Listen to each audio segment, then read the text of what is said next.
Hey, Undina, I'm back. Took you long enough, 1010. I've got more stories to tell you. You brought lunch with you, right? Huh? No, it's right here. Don't worry. Cool. I get to eat again. She cares about boxed lunch more than her stories now. That food was strange, but delicious. Those were grilled fish skewers. So, what kind of story you got for me today?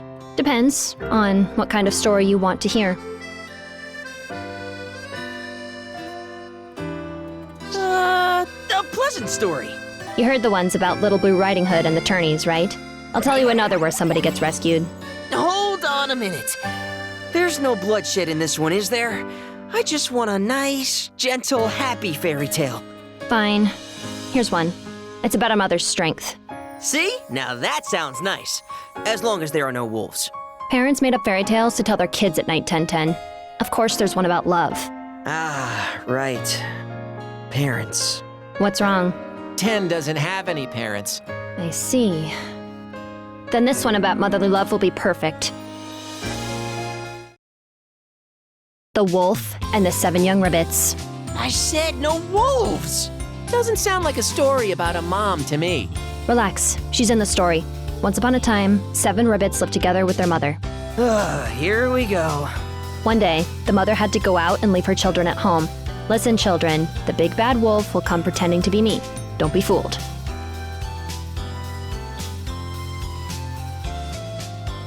Just change the wolf! Replace it with, like, a baby bird. No, that would betray the author's vision. What are you, a literary scholar? Besides, the ribbits wouldn't be scared of a baby bird. They'd just invite it in. But that's the kind of gentle, happy story I want to hear. Anyway, the 7 ribbits agreed to look after the house while she was gone. After a while, the wolf came and knocked on the door. Open up, children. It's me, your mother. No, you're not. Our mother doesn't have such a raspy voice. At least these ribbits are smarter than Little Blue Riding Hood. She couldn't even remember what her grandma sounded like. And so, the wolf went to an apothecary and drank some of their honey. Why? Because the ribbit said its voice was too raspy, so it tried to make its voice sweeter. I don't think that's how any of this works. Ahem, ahem. The wolf cleared its throat. Open up, children. It's me, your mother.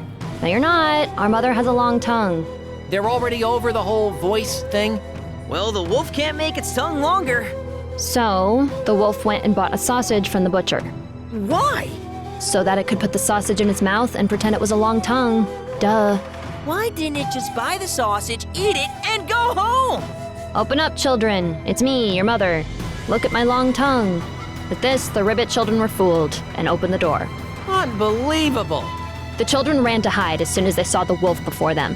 On top of a desk, on a chair, on a bed, on a bookshelf, on a sofa, on a wash basin. In plain sight? That's not even hiding!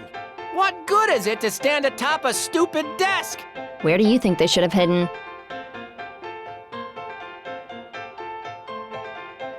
They should use camouflage. What do you mean? Ribbits can change color to match their surroundings.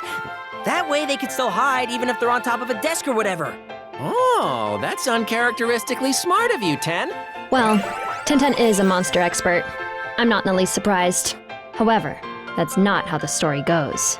Of course it isn't. One by one, the wolf ate the ribbit children.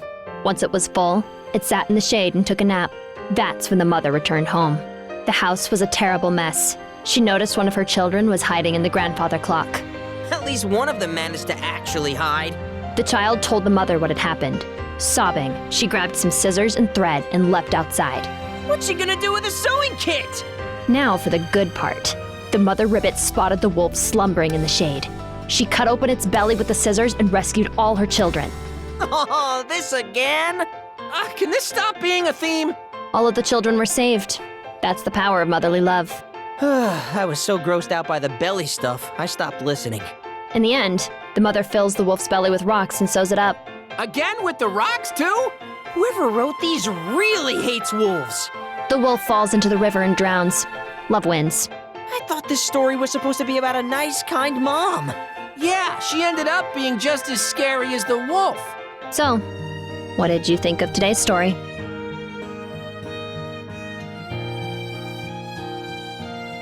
What do you have against wolves? Chill. A lot of fairy tales involve wolves eating other characters. I just like the idea of saving someone who is eaten. But you just ate an animal yourself. The lunch I made had fish in it. That's the circle of life.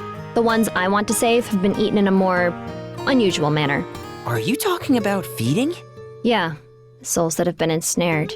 I wanted to read some books and find a way to help them, but that's not so easy for me.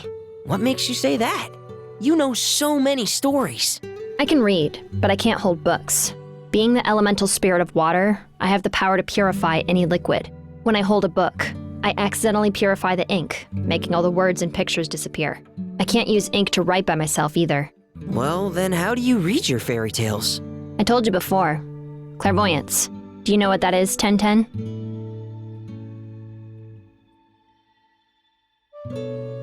That you can see far, right? Right. I can see really far, but I can't see through objects, so my view has to be clear. Anyway, clairvoyance is like if your eyes popped out of your head and watched from above. That's a horrifying image! Is it? Have you ever looked in the mirror? I can only see from afar. I can't hold a book, let alone turn the pages. That's how I sneak a peek whenever I see someone else reading. Sounds pretty convoluted. Can't you stop your powers from messing with the ink? It's such a subconscious action that I can't restrain it. I could do it for you. What? I could hold the book and turn the pages. I could even write for you. Cool. It's a nice thought. I'd prefer to read by myself, though, so I can concentrate. Not sure I could do that if you were staring at me the whole time. Anyway, let's talk about this another time. Cool of you for coming. Come back and I'll tell you another fairy tale. Okay. I hope it's one without any wolves. And I hope nobody's belly gets cut open. I'll think about it. See you next time, 1010.